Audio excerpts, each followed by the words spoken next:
What's the meaning of Cabala?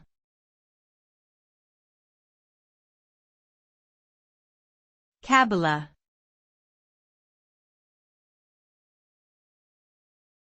Cabala.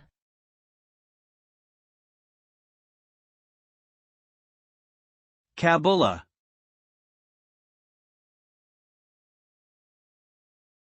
Cabala.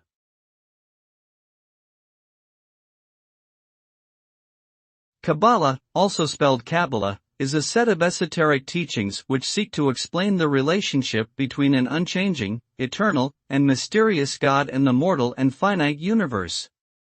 It is considered a mystical interpretation of Judaism and has influenced many spiritual traditions. Cabala teaches that the universe is comprised of 10 interconnected spheres or sphirot, each representing a different aspect of God's nature.